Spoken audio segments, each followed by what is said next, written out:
चमत्कार को नमस्कार। अक्सर लोग चमत्कार को देख आकर्षित होते हैं और सिद्धि युक्त व्यक्ति को समाज में सर्वश्रेष्ठ स्थान देते हैं। पर आज हम आपके सामने जिस व्यक्ति का अनुभव लेकर आए हैं, उन्होंने चमत्कार छोड़ किया। पूर्ण संत को नमस्कार। इनसे मिलिए, ये है भागलपुर बिहार के रहने वाले संजय जी। रिद्धि सिद्धि युक्त संजय जी संत मत से जुड़े थे और भगवा वस्त्र धारण किया हुआ था। आश्चर्यजनक बात तो यह है कि सिद्धि के जरिए ये दीवार के दूसरी पार रखी वस्तु देख लिया करते थे और अपनी शक्तियों से 10वें द्वार में प्रवेश कर अलौकिक नजारे देखा करते थे। इस द्वार की जानकारी और सूक्ष्म ज्ञान को और गहराई से समझने के लिए संजय जी ने कई साधु संतों के पास जाकर ज्ञान चर्चा की, परंतु कोई भी इन्हें संतुष्ट नहीं कर सका। इसी सफर में आगे बढ़ते हुए संजय जी को मिलती है एक आध्यात्मिक ज्ञान से भरपूर पूर्ण संत द्वारा लिखित पुस्तक ज्ञान गंगा, जिसमें ब्रह्मांड का चित्र देखकर ये दंग रह गए और इनकी सर्व शंकाएं समाप्त हो गईं। अब आप स्वयं सुनिए संजय जी का साक्षात्कार, जिन्होंने चमत्कार छोड़ किया। पूर्ण संत को नमस्कार। सर नमस्कार। नमस्कार। सर क्या नाम है आपका? संजय रजक। कहाँ से हैं सर आप? भागलपुर बिहार से। सर संत रामपाल जी महाराज से नाम दीक्षा कब लिया आपने? 2013 में लिए ना। सर संत रामपाल जी महाराज से नाम दीक्षा लेने से पहले आप क्या भक्ति करते थे?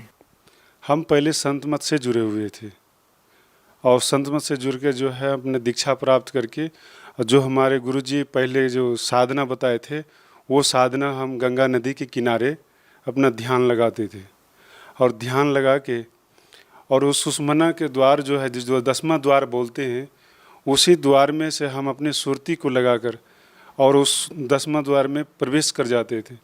तो हमारे शरीर जो है 2 भागों में हो जाते थे। एक तो शरीर नीचे हमें दिखाई दे रहा था और दूसरा जो सूक्ष्म शरीर जो था, वो सुषमना के द्वार से जो गए थे, वहाँ भी हम देख रहे हैं कि हम यहाँ भी हैं और हम नीचे भी शरीर हमारा रखा हुआ। तो वहाँ का दृश्य देख के हमें ऐसा आनंद लगा कि हे भगवान, इसी देश में रहें तो हमें भूख और प्यास जो है ये नहीं यहाँ लगते हैं। तो वहाँ का आनंद देखकर जो है बहुत आनंदित हो गए हम। और वहाँ से एकाएक चेतना मन में आया कि नीचे वाला जो शरीर है हम जो छोड़ कर आए हैं, तो ऐसा चेतना आया कि नीचे वाले शरीर में जाओ, नहीं तो वो शरीर तुम्हारे नष्ट हो जाएंगे।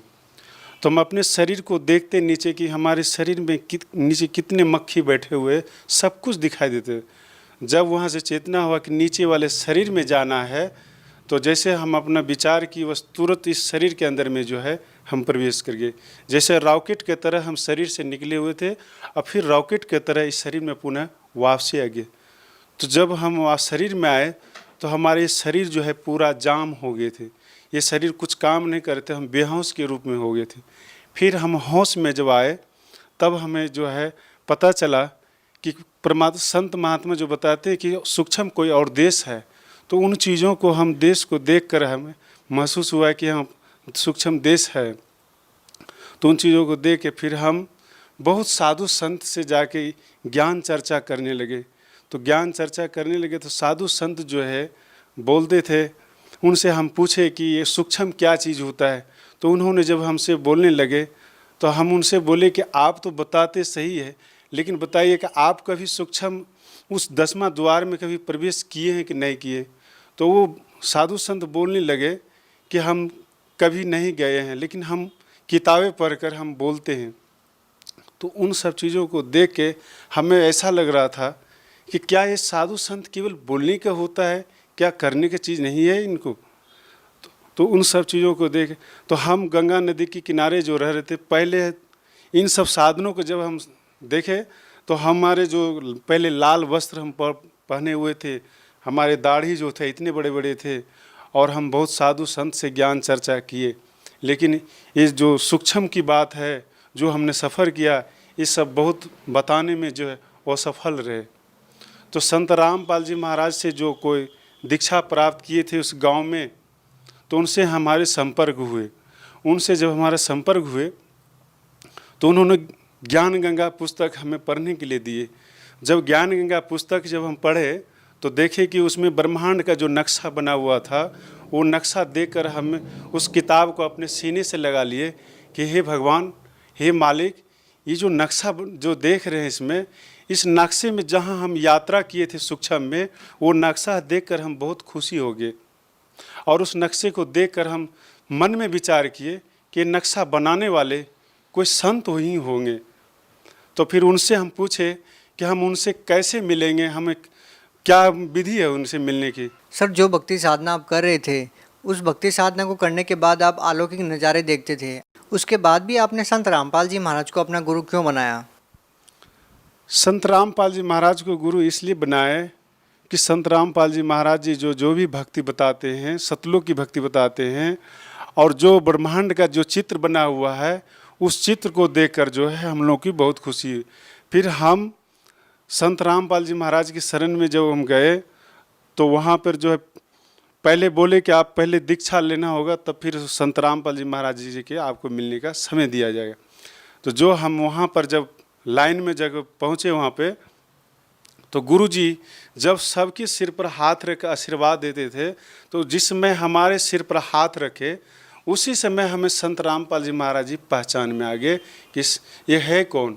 इस समाज के नज़र में जो लोग इनको कहते हैं, तो जैसे सोना को सोनार ही पहचान सकता है, लेकिन सोना को चमार नहीं पहचान सकता है। तो उन चीज़ों को देख के हमें तब फिर गुरुजी हमसे पूछे कि जो हमने सूक्ष्म में जाकर अपना अनुभव किए थे, साधना किए थे, जो शरीर को समाधि लगा देते थे, उन सब चीज़ों को जब बोलने लगे, पूछने लगे, तो हम जो बोल रहे थे तो गुरुजी हंस रहे थे। गुरुजी हंस रहे थे, सब कुछ बताए संत रामपाल जी महाराज जी। तो बोलने लगे कि बेटा, ये तुम्हारे जो है ये पिछले जन्म का सब कुछ किया हुआ था, इस समय तुमने कुछ नहीं किया था। जो तुम्हें संकेत दे दिया वो भी वहाँ तक की साधना नहीं कर पाया है, लेकिन तुम्हें बता दिया है, ठीक है। लेकिन हमारे नियम और मर्यादा में रहना और अपना भक्ति करना। तो जो हमारा लाल कपड़ा पहना हुआ था, दाढ़ी था, तो इन सब चीज़ों के भी बात रखे कि हमारे लाल कपड़े हैं, दाढ़ी हैं। तो गुरुजी बोले कि बेटा, हमें तुम्हारे कपड़े से और दाढ़ी से लेना देना नहीं है, हमें उस सतलोक जो है, सतलोक की भक्ति हम करवा के और सतलोक हम तुम्हें ले जाएंगे। सर संत रामपाल जी महाराज के शरण में आने से पहले आप भगवा कपड़े पहनते थे, बड़ी बड़ी दाढ़ी आप रखते थे। उसके बाद जब आप संत रामपाल जी महाराज के शरण में आ गए, तो सर आज आप साधारण वेशभूषा में हैं। सर ऐसा क्यों? देखिए, हमको इसलिए ऐसा लग रहा है कि साधु बनना, जैसे कि किसी का दान कर लेना पैसा, चंदे का पैसा लेकर खाना, ये जीवन बिताना, ये हमें इस चीज़ों को जानकारी नहीं था। लेकिन हम साधु सन्यासी बनकर सिद्धि तो प्राप्त कर लिए, लेकिन परमात्मा तक हम नहीं पहुंच पाए और परमात्मा तक हम नहीं पहुंच।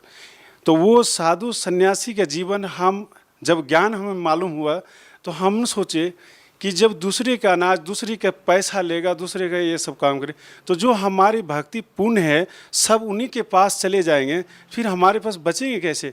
तो वो जब वो कोई सेवा कर रहे हैं, तो वो तो हमारे कर्ज हो जाएंगे। तो जब कर्ज हो जाएंगे, तो फिर उसका कर्ज चुकाने के लिए हमें जन्म लेना पड़ेगा, फिर हमारे मोक्ष कहाँ से होगा? सर जैसा कि आपने सिद्धियों की बात की, सर यदि आपसे जानना चाहेंगे तो आपके पास क्या सिद्धियाँ थी? हमारे पास सिद्धि ऐसा था कि हम कोई अगर ये कह दे कि दीवार के अंदर उस पार में क्या चीज़ रखा हुआ है, तो उस चीज़ों को हम एक नज़र से देखते देखते उस दीवार के उस पार को हम चीज़ को देखने लग जाते कि उस पार में क्या रखा हुआ है। सर देखिए, ये आश्चर्यजनक बात है, विश्वास नहीं होता कि ऐसा भी हो सकता है।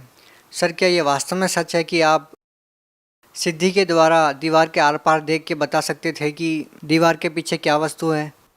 हाँ, बता सकते थे।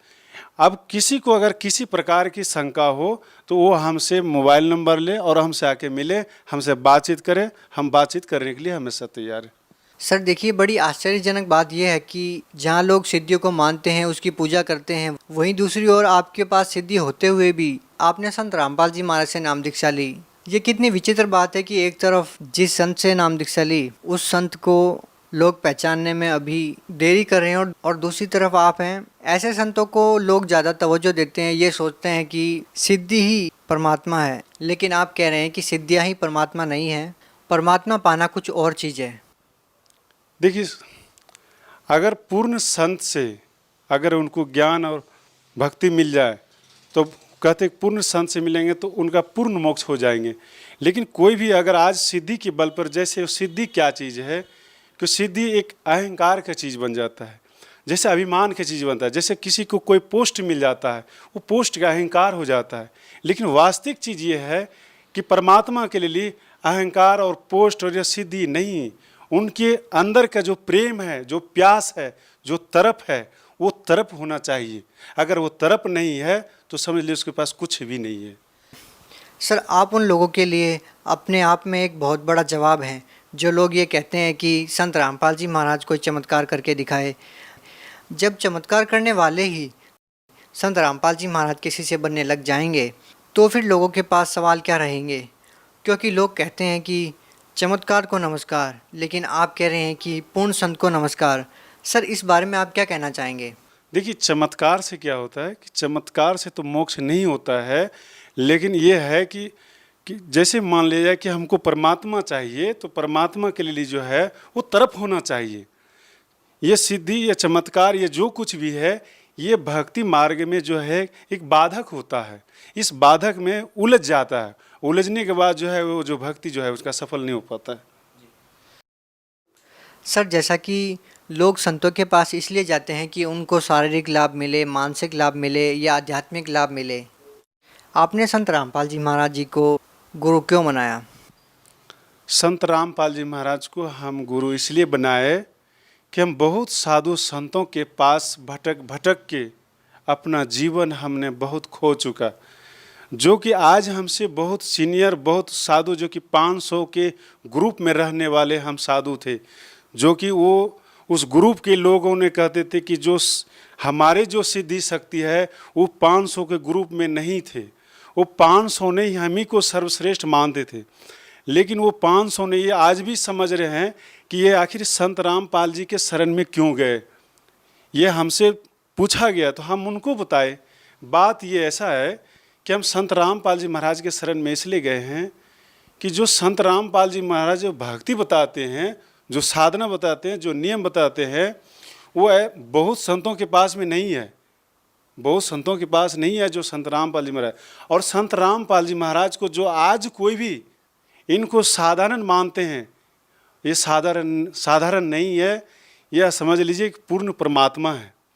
क्योंकि परमात्मा को वही पहचान सकता है जिनका आत्मा परमात्मा के लिए तरफ होता है, और जिनकी आत्मा में तरफ नहीं है वो परमात्मा को नहीं पहचान सकता।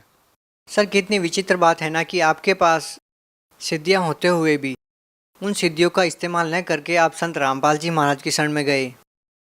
सर, लाखों में एक दो ही ऐसे लोग होते हैं जिनके पास सिद्धियां होती है, जो चमत्कार कर सकते हैं, उसके बावजूद वो अपनी सिद्धियों का इस्तेमाल न करके, चमत्कार न करके, केवल भक्ति प्राप्त करने के लिए, भगवान प्राप्त करने के लिए संतों की शरण में जाते हैं, जैसा कि आप गए और आपने संत रामपाल जी महाराज को अपना गुरु बना लिया। यदि आप जिस तरह से आप बहुत ही साधारण वेशभूषा में हैं, आपको देखकर बिल्कुल ऐसा नहीं लगता कि आप चमत्कार करते होंगे, कोई आपके पास रिद्धि सिद्धि रही होंगी। यदि आप इस टाइम पे यदि भगवा कपड़ा पहन लेते हैं, लंबी दाढ़ी बढ़ा लेते हैं और चमत्कार करने लग जाते हैं, रिद्धि सिद्धियों का प्रयोग करने लग जाते हैं, तो आज आप हिंदुस्तान में लाखों लोगों का प्रतिनिधित्व कर सकते हैं। लेकिन एक बहुत बड़ी बात है कि आपने मान बढ़ाई को त्याग कर संत रामपाल जी महाराज को अपना गुरु बनाया। सर, बहुत सारे ऐसे लोग होंगे, बहुत सारे संत ऐसे हैं जो आज भी चमत्कार करते हैं और लाखों की संख्या में उनके अनुयायी है। आप उन लोगों को क्या कहना चाहेंगे? देखिए, हम उन सबों को ये कहना चाहते हैं कि जितने भी साधु संत के वेशभूषा में बनकर जो वक्ता बने हुए प्रवचन करते हैं, दुनिया के लोग उनको मानते हैं और उनके बात पर चलते हैं। लेकिन हम ये कहना चाहते हैं कि आखिर पूर्ण संत का पहचान क्या है। पूर्ण संत का पहचान तो जान लेना चाहिए। तो जितने भी साधु संत बने तो ये अपनी जो है मान बड़ाई जो है ये छोड़ना नहीं चाहता है। ये जीवन में सबसे बड़ा दुश्मन हो जाता है मान बड़ाई। अब मान बड़ाई ही आपका सब खतरनाक होता है। तो ये जितने भी साधु संत बने हुए हैं तो ये इन्होंने अपने संख्या बढ़ाकर जो है अपनी पदवी बनाकर जो है हम लोग के समाज में जो है गुमड़ा बनाकर बैठे हुए हैं। सर, आज आपने संत रामपाल जी महाराज से नाम दीक्षा ले रखी है। सर क्या आज भी आपके अंदर वो सिद्धियां हैं? सर क्या आज आप दीवार के पार कोई वस्तु रखी है उसको बता सकते हैं? नहीं, संत रामपाल जी महाराज जी की शरण में जब से हम दीक्षा प्राप्त किए हैं तो गुरु जी हमारे सिर पर हाथ रखकर इस पे बैंड लगा दिए कि बेटा जो तुमने पहले जितने भी सिद्धि जो भी कुछ किया है सो किया से आज के बाद ये नहीं करना है। तो हमने हाथ जोड़कर गुरु जी से प्रार्थना की कि गुरु जी आज के बाद हम कोई सिद्धि का प्रयोग नहीं करेंगे। गुरु जी वचन दिए कि बेटा अगर तुम कोई भी सिद्धि का प्रयोग करोगे तो तुम सतलोक नहीं जा पाओगे। इसलिए हम वचन दे गुरु जी अब कभी भी हम कोई सिद्धि का प्रयोग नहीं करेंगे, क्योंकि सिद्धि का प्रयोग करने से उनका पुण्य छीन होता है। सर आप भगत समाज को क्या संदेश देना चाहेंगे? भगत समाज से हम ये संदेश देना चाहते हैं कि जो भी कोई भी पंथ में इधर उधर कहीं भी भटक रहे हैं तो ये आपका जो है समय आ गया है, तो आप जो है इधर उधर ना भटके और आप संत रामपाल जी महाराज के शरण में जो टीवी चैनल साधना चैनल पर जो प्रोग्राम आते हैं उस चैनल पर प्रोग्राम में जो मोबाइल नंबर रहता है उस मोबाइल नंबर से बात कीजिए। जो जहाँ से भी है उनको दीक्षा प्राप्त हो जाएंगी। बहुत बहुत धन्यवाद।